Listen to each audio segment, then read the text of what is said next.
American Family Radio Network, Financial Issues. I'm Dan Celia. It's great to be here. And I don't want to forget our friends at Biz TV. And I know there are many people viewing.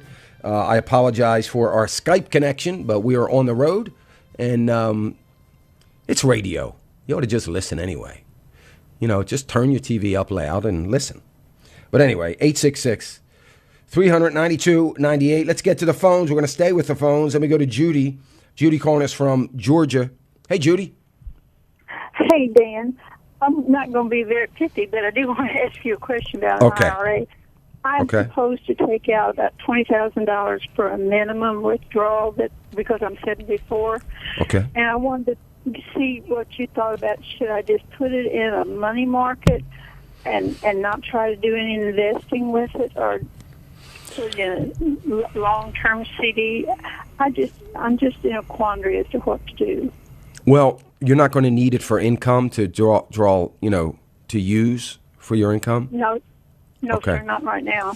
Yeah, you know what, Judy, I would set it aside right now for now.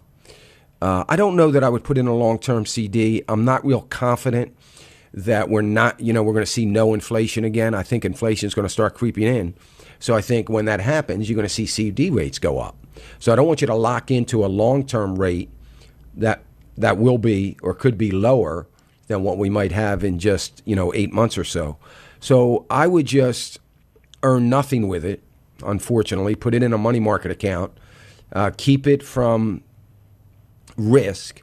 And then I think what might be a better solution is in the next 4 to 8 months, I would say, if the bond market can get somewhat stabilized, then where at least to the point where I don't think it's going to continue to come down, and I'm talking about bond mutual funds, there may be some opportunity to get it into a good solid bond fund that would make a lot of sense for you. But for now, I think you're just going to have to sit tight for 6 or 8 months.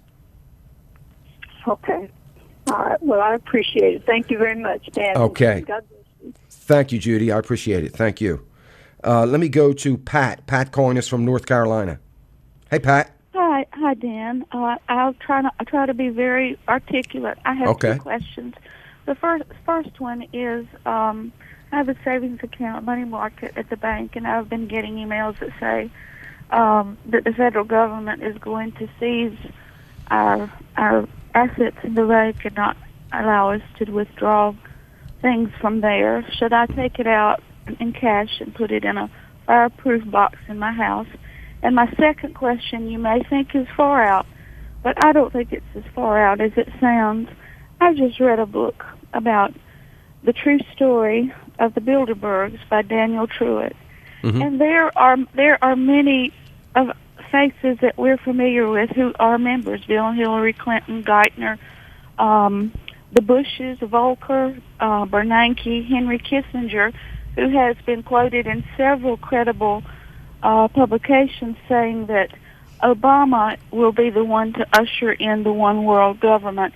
Several of their goals are, number one, they want a one world currency. They want a one world government, and most people will be in a socialized state around the world, and they'll have all the control of money and everything. And I'd just like to have your take on that. The book it has lots of pictures of mm-hmm. these people at their meetings, and it's very credible. And I'm a widow. I live alone, and it scares me, mm-hmm. to be honest. Yeah. Well, here's what my take is, Pat.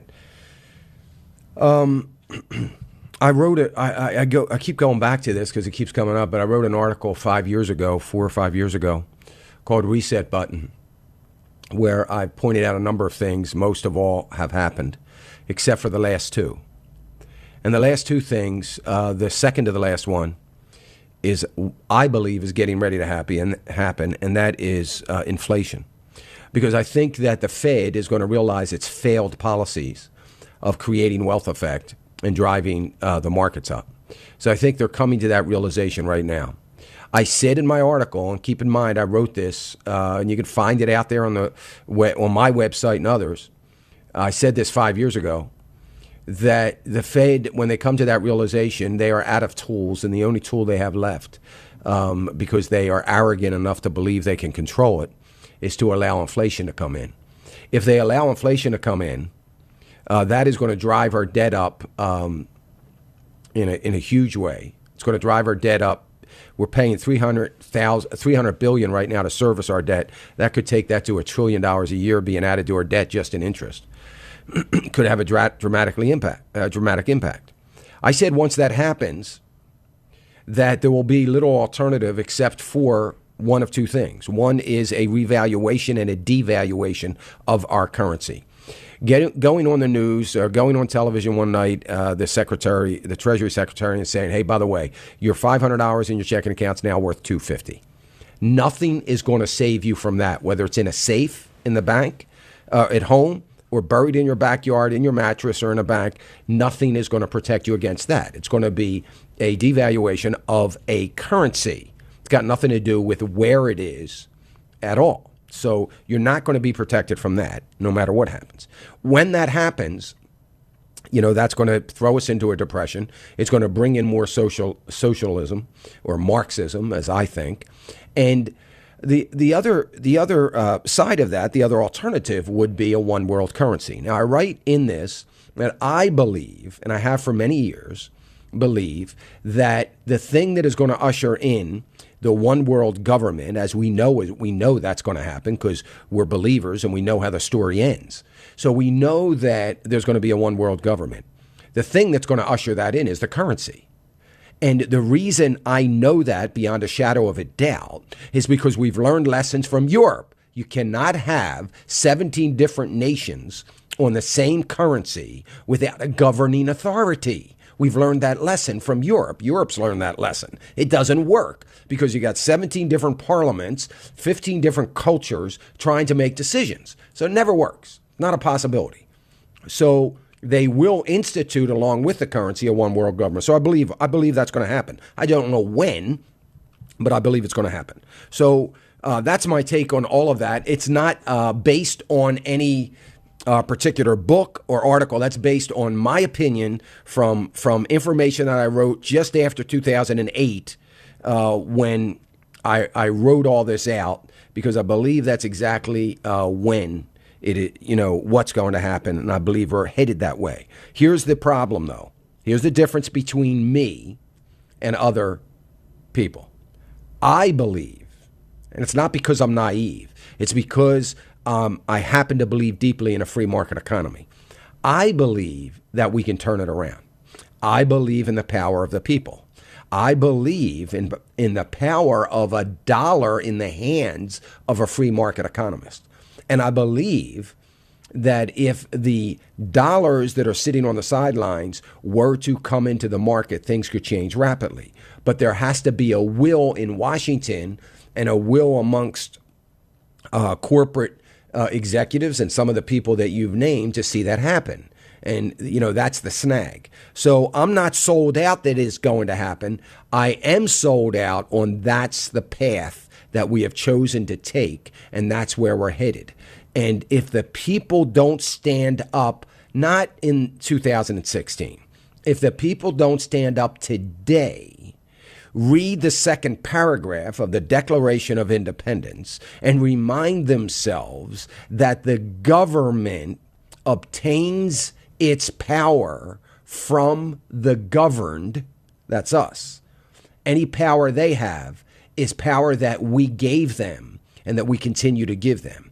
And that when our rights to pursue life, liberty, and the pursuit to happiness is beginning to be taken away from us, we then have the right to change the government. The problem is we don't realize we have that right. Sometimes we don't care that we have that right because we don't have the guts, and I'm talking about the American people. We don't have the guts to stand up and fight it. So that's what's got to happen. That's my spin on it. And that's why I have so much trouble doing Rapid Fire Friday, because it's always me. It's not the callers. I try. I say keep it short, and I'm going to keep my answer short, and I never do it. Anyway, one of these days I will. One of these Fridays we're going to have one of those Rapid Fire Fridays, but we're going to continue on that trend of attempting to have a rapid fire Friday. Let me go to Gary. Gary calling us from Arkansas. Hey, Gary. Hi, Dan. It's actually Arizona. Oh, Arizona. Okay. How are you? Well, I'm good. Good. My question is, I'm 64, and I am currently working as a consultant and living on a state government pension. And right now I'm doing fine. I'm actually saving a fair amount and completely debt-free.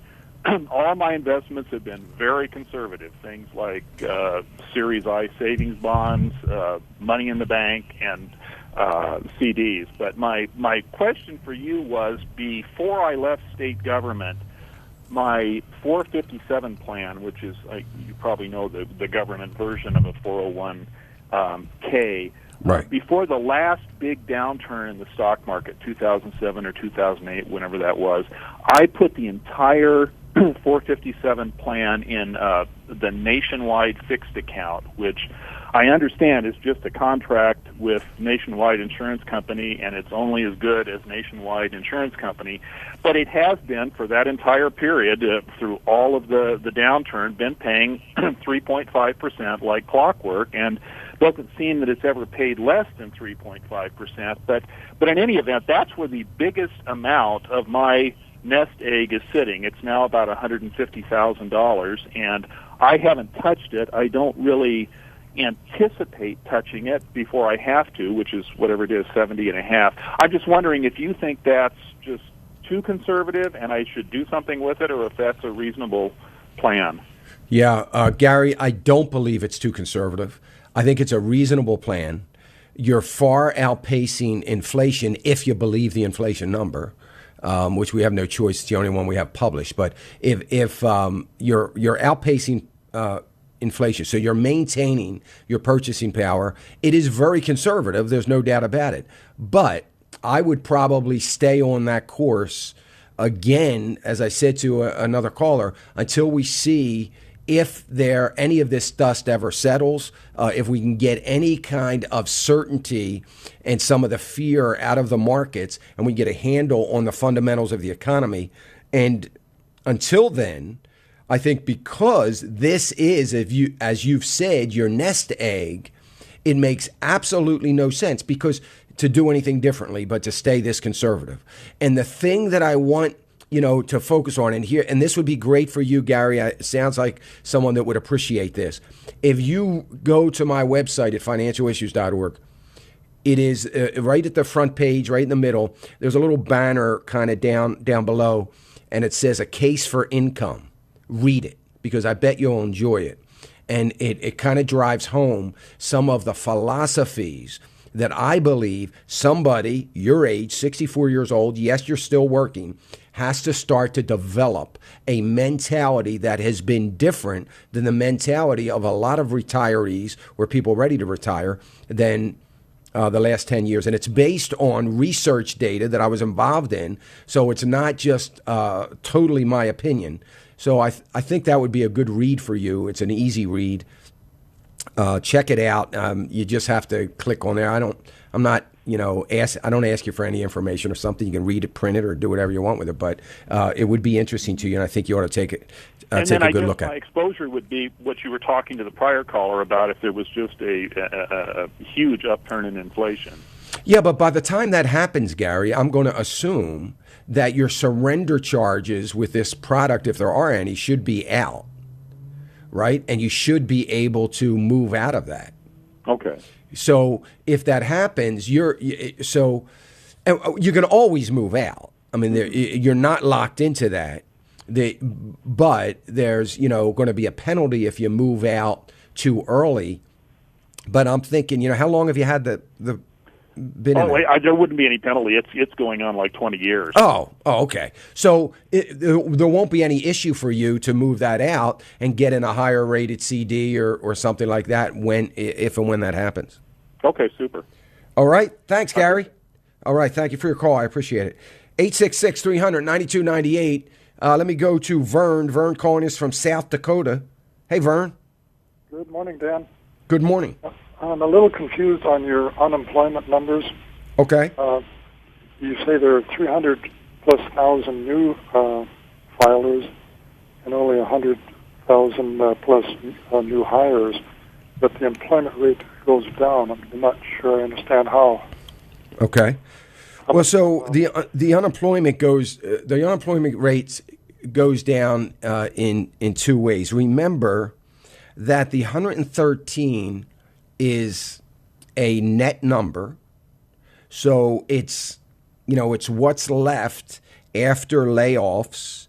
As a matter of fact, we had the higher government layoffs in this number than we've had in a long time. In this 113,000 job number that came out this morning, a significant portion of the unemployment was made up this month of government workers. And someone said this morning, an analyst said, well, I don't know how that can be. Well, it's real easy. They're government workers. They're not federal government workers. They are government workers that work in municipalities, counties, sewer authorities, state governments. It's January 1st. They have fiscal budgets. They have a balanced budget amendment in their constitution in most states. And that's where that is coming from, in all likelihood, as they get into the year. But I'm coming up on the break here, Vern. I'll finish my thoughts on this as soon as we get back off break. Thank you for the call. I appreciate it. 866-300-9298. We'll be right back after this.